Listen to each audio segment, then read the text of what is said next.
আসসালামু আলাইকুম রহমতুল্লাহ। এমকে জমান রচিত easy plus hand note and shortcut suggestion with সলিউশনের পক্ষ থেকে আপনাদের স্বাগত।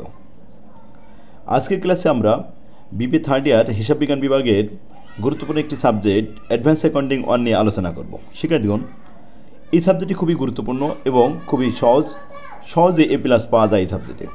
কারণ এই সাবজেক্টে দেওয়া হয়েছে একটি শর্টকাট সিলেবাস, যে সিলেবাস আছে মাত্র 7টি অধ্যায়। অ্যাডভান্স অ্যাকাউন্টিং ওয়ানে এই 7টি অধ্যায়ের মধ্যে থেকে 8টি প্রশ্ন হবে বি পার্টে এবং 8টি প্রশ্ন হবে সি পার্টে। অর্থাৎ প্রত্যেকটা অধ্যায় থেকে অবশ্যই 2টি করে প্রশ্ন হবে বি পার্ট এবং সি পার্ট। পাশাপাশি যে কোনো একটা অধ্যায় থেকে 2 সেট প্রশ্ন হবে বি পার্টে, 2 সেট প্রশ্ন হবে সি পার্টে। আর সেই অধ্যায়টা হলো 2 নম্বর অধ্যায়।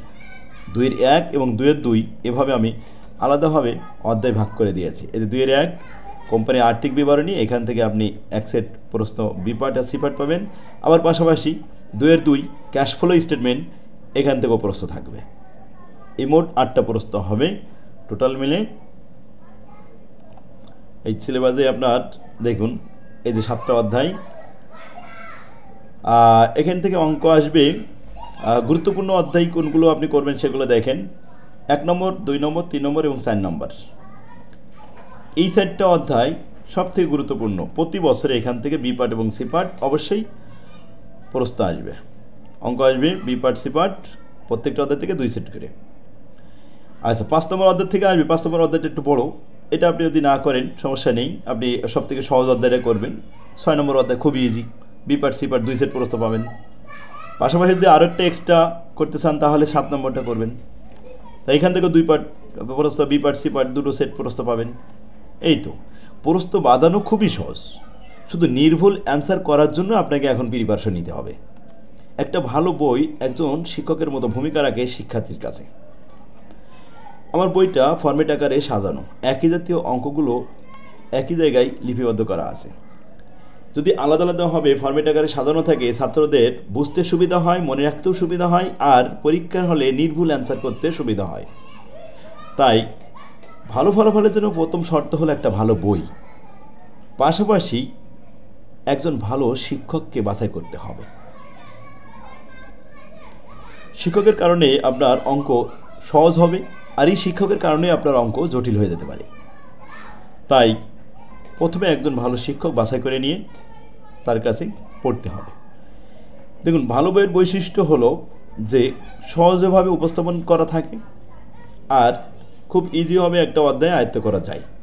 তাই আপনি যদি অন্য কোনো বই কিনেও থাকেন, তারপরও সামান্য কয়েক টাকা দিয়ে আপনি একটা বই কিনতে পারেন, সামান্য শুধুমাত্র ম্যাথ বই করা নিতে পারেন। আর এই বই কেনার জন্য আপনার অ্যাডভান্স করা লাগবে না, ক্যাশ অন ডেলিভারিতে নিতে পারবেন। যে কটা ম্যাথ লাগবে আপনি সে কটা নিতে পারবেন। তো আজই যোগাযোগ করুন, স্ক্রিনে যে নাম্বার দিয়ে দেওয়া আছে এই নাম্বারে হোয়াটসঅ্যাপ আছে, ওইখানে মেসেজ করতে পারেন বা সরাসরি কল দিতে পারেন। আপনাদের একটা সাবজেক্ট খুব কঠিন লাগে, সেই সাবজেক্টটা আপনি নিতে চাচ্ছেন, নিতে পারেন, কোনো সমস্যা নেই। যারা ইমপ্রুভ দেবে তারা 1টা 2টা 3টা নিতে পারবে। তো আমরা সাজেশন নিয়ে আলোচনা করব। প্রথমে অ্যাডভান্স অ্যাকাউন্টিং ওয়ানের 1 নম্বর অধ্যায়। 1 নম্বর ফরম্যাট থেকেই সব অঙ্কগুলো আসে, বি পার্ট এবং সি পার্ট। 2 নম্বর ফরম্যাট থেকে এখানে অঙ্ক আসবে না। দেখুন, 1 নম্বর ফরম্যাটের প্রবলেম নম্বর 1, 2, 4, 5 এগুলো আছে। আমাদের বইয়ের কভার পেজটা দেখাই, এই যে এই বইয়ের পেজ নাম্বার দেখাই। পেজ নাম্বার হলো 32, 34, 35, 41 এই পেজে। আর অঙ্কগুলো একটু দেখে আসতে পারেন। এই যে 1 নম্বর অধ্যায়, এদের অঙ্ক বের করি। দেখুন, প্রথমে ব্রিফ কোয়েশ্চেন দিয়েছি, তারপরে থিওরি প্রশ্নগুলো খুব সহজ ভাষায় লিখে দিয়েছি, সাবলীল ভাষায় আমি ইজিভাবে লিখেছি, যাতে আপনি একবার পড়লে অন্তত মনে রাখতে পারেন। অ্যাকাউন্টিংয়ে দেখা যায় যে থিওরিতে ছাত্ররা দুর্বল থাকে, নাম্বার কম পায়। তার কারণ কি জানেন? কারণ হলো অ্যাকাউন্টিং ডিপার্টমেন্টে যে থিওরি বইগুলো বাজারে আছে, আমি পড়ে দেখেছি যে ম্যাক্সিমাম বইগুলো ভাষাগুলো খুব জটিল করে অস্পষ্টভাবে লেখা, মানে কনসেপ্টটা ক্লিয়ার করে দেয়নি, যা শুধু লেখা গেছে, কিন্তু ভাষা যে সুন্দরভাবে উপস্থাপন করা যায় সেটার দিকে তারা খেয়াল করে নাই। এই জন্য আমি প্রত্যেকটা থিওরি খুব যত্ন সহকারে সাবলীল ভাষা দিয়ে লিখেছি, যা আপনি পড়লে সহজে মনে রাখতে পারবেন। এভাবে পড়লে কী হয়, সহজ ভাষা দিয়ে মানে লিখতে সহজে মনে রাখা যায়, সহজে লেখা যায়। আর জটিল ভাষা যদি এলোমেলো হয় তখন মনে থাকে না, তখন মনে হয় যেন কঠিন। আসলে তো কথা, যে কোনো টপিকস তো কঠিন না, সহজভাবে উপস্থাপন করবে রাইটার, তাহলে ছাত্রদের কাছে সহজ হবে। এই জন্য ভালো একটা বই আগে সিলেক্ট করতে হবে। এখন দেখা যাচ্ছে অন্য বই আপনি কিনে ফেলেছেন, এই মুহূর্তে আপনি তথ্য পেলেন যে একটা ভালো বই বাজারে আসছে, বা এটা ভালো তথ্য পাওয়ার সাথে সাথে আপনি সেটা দেখবেন, যাচাই করে আপনি সেটা কিনবেন। কয় টাকায় বা খরচ হবে, কিন্তু এতে যদি আপনার একটা ভালো রেজাল্ট হয়, সারা জীবন আপনি বেনিফিট পাবেন। একটা ভালো রেজাল্ট যেমন সারা বছরও বেনিফিট পাওয়া যায় সারা জীবন, আর রেজাল্ট খারাপ হয়ে গেলে কিন্তু সারা জীবনের কান্না, তখন আর কিছুই করতে পারবেন না। দেখুন, আমরা যেটা দেখছিলাম, প্রথমে ফরম্যাট অনুযায়ী সব সূত্রগুলো, জাবেদার এগুলো লিখে দিচ্ছি। এই দেখেন অঙ্ক, এই 1 নম্বর অঙ্কটা 32 নম্বর পেজে আছে, এখানে আমরা সাজেশনে দেখছিলাম। আর 2 নম্বর অঙ্কটা 32 নম্বর পেজে আছে, 4 নম্বরটা 34 পেজে আছে, 5 নম্বরটা 34 পেজে আছে, 7 নম্বরটা 35 পেজে আছে, আর 17 নম্বর 41 পেজে আছে। ঠিক এই পেজ অনুযায়ী এখানে দেওয়া আছে। এই সবই ইম্পর্টেন্ট প্রশ্ন, নির্ভুল অ্যান্সার করা আছে।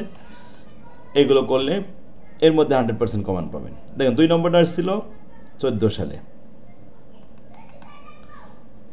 এরপর দেখলাম কত, 2-এর পরে 4, 5, 7, তো 4, এই যে 4 নম্বর। আমার বইয়ের অঙ্কগুলো খুবই সহজভাবে, ইজিভাবে উপস্থাপন করা, ছাত্রদের উপযুক্ত তৈরি করা, একটা ভালো বই একজন শিক্ষকের মতো। তো বইয়ের কারণেই আপনার এই অঙ্কগুলো সহজ হবে। তো আজই যোগাযোগ করুন। কতবার আসছে, কোন সময় আসছে, কত সালে আসছে, আমি সব পাশে লিখে রাখছি। এই 4, এ দেখেন 5 নম্বর অঙ্কটা, এরপরে 7 নম্বর অঙ্ক, এই যে 7 নম্বর অঙ্ক, 18 সালে আসছে, 16 সালে আসছে, 14 সালে আসছে। এরপর 8 নম্বর অঙ্ক, 7-এর পরে 17, 19, 22, 24, 17, 19, 22, 24। দেখেন 17 নম্বরে আসেন,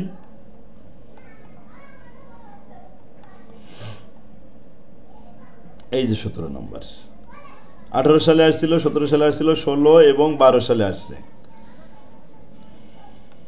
ছোট ছোট অঙ্ক, এগুলো 4 মার্কের, যেটা বড় অঙ্ক 10 মার্কে দেওয়ার মতো, 10 মার্ক দেওয়া আছে। এই ছিল 1 নম্বর অধ্যায় সাজেশন। এবার আসেন আমরা 2 নম্বর অধ্যায়তে চলে যাই। 2 নম্বর অধ্যায় 2 ভাগে ভাগ করেছি। 1 নম্বর 2-এর 1, কোম্পানির আর্থিক বিবরণী, খুবই সহজ, শুধুমাত্র চূড়ান্ত হিসাব তৈরি করতে হবে। 1 নম্বর ফরম্যাট থেকে মাত্র একটা অঙ্ক দিয়েছি, 97 পেজে আছে। আর 2 নম্বর ফরম্যাট থেকে প্রবলেম 1, 2, 3, 9, 10, 11, এই কটা অঙ্ক করলে ব্যাস এখান থেকে কমন পাবেন ইনশাল্লাহ।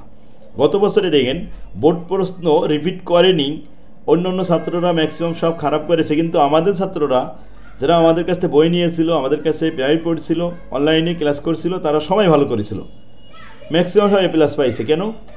কারণ এই নিয়ম অনুযায়ী করা ছিল, নিয়মের বাইরে তো কখনো আসে না প্রশ্ন। যত প্রশ্ন যত জটিল হোক না কেন, নিয়ম পরিবর্তন করতে পারে না। কী করে? ফিগার চেঞ্জ করে, নাম পরিবর্তন করে দেয়, কাঠামো চেঞ্জ করে দিতে পারে, কিন্তু নিয়ম কখনো পরিবর্তন হয় না। এই জন্য ফরম্যাট কখনো চেঞ্জ হয় না।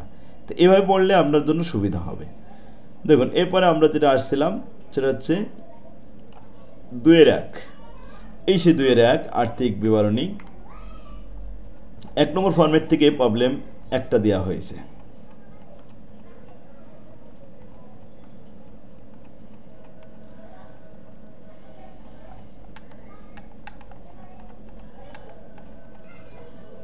এই যে প্রবলেম দেখুন,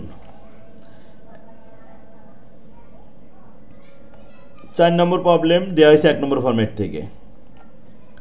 4 নম্বরটা হচ্ছে সবগুলো একই রকম। এই যে 4 নম্বর অঙ্কটা, এটা হচ্ছে 4 মার্কের জন্য। আর 2 নম্বর ফরম্যাট থেকে দেওয়া হয়েছে প্রবলেম 1, 2, 3, 9, 10, 11, এই 2 নম্বর ফরম্যাট। 1 খুবই গুরুত্বপূর্ণ একটা অঙ্ক, সুন্দরভাবে উপস্থাপন করা আছে। আর আমি এগুলো প্রতিনিয়তই ক্লাস নিচ্ছি, আপনার প্রতিদিন ক্লাস হবে 7টা থেকে 8টা পর্যন্ত। আপনারা 0 থেকে শিখতে পারবেন। তো আপনারা যাদের অঙ্ক খুব জটিল লাগে বা বেসিক শিখতে পারেননি, তারা আজই যোগাযোগ করুন। আমি বেসিক থেকে শুরু করে ফরম্যাট আকারে খুব সুন্দরভাবে উপস্থাপন করে দেব। যারা অন্য জায়গায় পড়ছে কিন্তু মনে নেই বা খুব জটিল লাগে, তারা যোগাযোগ করতে পারেন। আলহামদুলিল্লাহ, এভাবে আমরা প্রত্যেকটা অধ্যায় ক্লিয়ার করে দিব। দেখা যাচ্ছে 8টা প্রশ্ন থাকবে, 8টার ভিতরে আপনার ম্যাক্সিমাম অঙ্ক সব কমন থাকবে। সেখান থেকে সহজ সহজ যেগুলো খুব সহজে অল্প টাইমে আপনি অ্যান্সার করতে পারবেন এবং নির্ভুল অ্যান্সার করতে পারবেন শিওর, সেই 5টা অ্যান্সার করবেন। তা 8টা প্রশ্নের ভিতরে 3টে বাদ দিয়ে সহজ 5টা অ্যান্সার করলে আপনার A+। তাহলে A+ তো আপনার জটিল না, খুবই সহজ, শুধু নির্ভুল একটা অ্যান্সার করাটাই আপনার দায়িত্ব। অঙ্ক কমন বাঁধানো সম্পূর্ণ সহজ, মানে খুবই ইজি। কমন বাঁধানোর দায়িত্ব আমাদের, কমন সবই বাঁধবে, সব এই নিয়মের মধ্যে আসবে, কিন্তু নির্ভুল অ্যান্সারটা আপনাকে করতে হবে। এই জন্য আপনাকে এখন প্র্যাকটিস করতে হবে। এখন ইনভেস্ট করলে আপনি ভবিষ্যতে বেনিফিট পাবেন, তো উপযুক্ত জায়গায় বিনিয়োগ করতে হবে। সেই ভালো তার, সব ভালো তার। এই শেষ মুহূর্তের চূড়ান্ত সাজেশন অনুযায়ী চূড়ান্ত প্রিপারেশন এখনই নেওয়ার উপযুক্ত টাইম। তো আসুন, স্ক্রিনে যে নাম্বারটি দেখতে পাচ্ছেন এই নাম্বারে হোয়াটসঅ্যাপ আছে, মেসেজ করতে পারেন বা সরাসরি কল দিতে পারেন। 3 নম্বর অধ্যায়, 4 নম্বর অধ্যায়, এভাবে 7টা অধ্যায় সবগুলো সুন্দরভাবে উপস্থাপন করা আছে। আমার তৌফিক ইল্লা বিল্লাহ। আসসালামু আলাইকুম রহমতুল্লাহ। ভিডিওটা আপনার টাইমলাইনে শেয়ার করে রাখুন পরবর্তী কাজে।